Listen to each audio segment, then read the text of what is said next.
अस्सलाम वालेकुम दोस्तों, जीअं त अॼु असां खोजदार तरफ़ रवाना आहियूं ऐं हींअर रस्ते में असां हिकिड़ो होटल आहे जिते शूट जे लाइ बीठा हुआसीं। हे भरिसां वादियूं हुयूं, पहाड़ हुया जेके तव्हां ॾिसी सघो था। हीअ असांजो दोस्त डायरेक्टर रज़ा चांडियो ऐं असांजो मज़र बिरोई साहब, असांजे सीनियर आर्टिस्ट।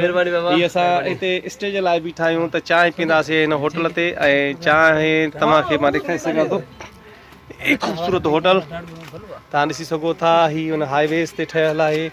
हीअ तक़रीबन माण्हू ॾिसी सघो था तव्हां जेकी होटल ते वेठा आहिनि। अचो त मां तव्हांखे ॿाहिरि वरी हाईवेज़ ही ॾिसां। हींअर करख जो बोर्ड असां खां थोरो परे आहे। ही गाॾियूं ॾिसी सघो था जेके तक़रीबन खोजदार तरफ़ रवाना आहिनि, पर हींअर स्टाफ जे करे, हिन होटल जे करे सभु गाॾियूं बीठियूं आहिनि।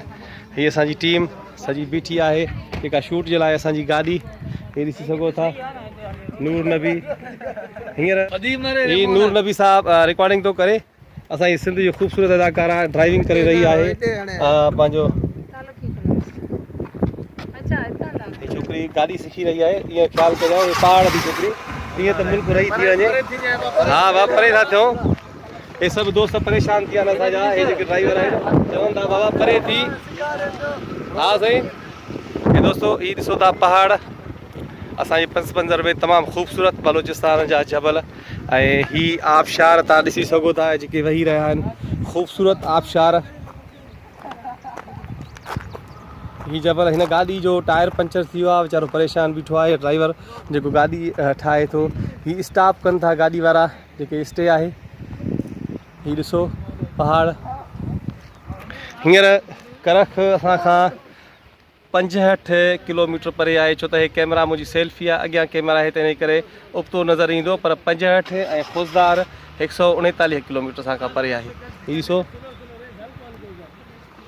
सो न दोस्तो, असां सॼो ॾींहुं शूट कई आहे ऐं काफ़ी टाइम, पर हींअर अञा असांजो सफ़र अॻिते रवां दवां आहे। असीं हींअर वञूं पिया, ही तव्हां ॾिसी सघो था। सो ही असांजी अदाकारा गाॾी हलाए रही आहे जेका सिखण जी कोशिशि करे रही आहे। ही होटल ख़ूबसूरत होटल मुंहिंजे पस मंज़र में। उहो जेको होटल जेको ढाबो आहे, असांजो दोस्त चांहि पचाए रहियो आहे। असांखे चांहि ऐं दूध पती चांहि पीआईंदो। अदा दूध पती चांहि आहे न, सफ़ा दिलि जाए कयो न। असां ॿियनि दोस्तनि खे बि चओ न जॾहिं बि अचनि तव्हांजे होटल ते चांहि दूध पती पीअनि।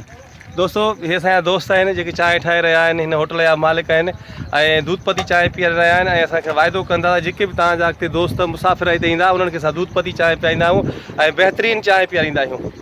ही गाॾियूं जेके पंहिंजी मरमत लाइ बि बीठियूं आहिनि ऐं सफ़र जे इंतज़ार में बि बीठियूं आहिनि। हे नंढियूं नंढियूं गाॾियूं ॾिसो खोजदार खां जेके फ्रूट ऐं मुख़्तलिफ़ क़िस्म जी शयूं खणी अची रहियूं आहिनि। हे वञी रहियूं आहिनि असांजे पस मंज़र में, छो त तमामु ख़ूबसूरत सब्जियूं ऐं फ्रूट थींदा आहिनि खोजदार में जेके तक़रीबन असांजे शहदाद कोट में एक्सपोर्ट थींदा आहिनि।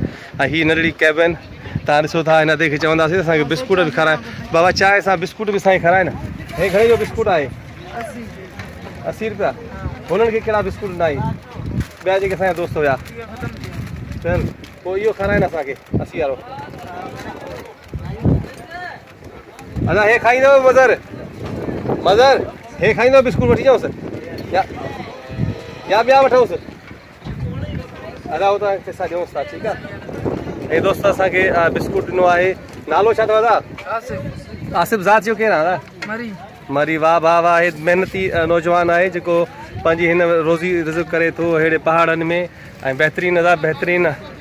हे ॾिसो असांजी महिरान कार बि अची वई आहे ऐं असांजी इहा हीरो महतरमा किशोर जबीन साहिबा वेठी आहे। किशोर तव्हां गाॾी सिखी हुआ? जी हाँ अल्हम्दुलिल्लाह, घणी सिखी आहे न। हाणे हलाए था जो न गाॾी? बसि असां दुआ कंदासीं त तमामु जल्द पंहिंजी गाॾी वठो इंशाअल्लाह, आमीन। ही हुई किशोर जबीन जेका गाॾी हलाए पई ऐं इंशाअल्लाह गाॾी सिखी वेंदी। हीअ असांजा दोस्त वेठा आहिनि। असां बिस्कुट वठी आया आहियूं त दोस्तनि सां बिस्किट खायूं।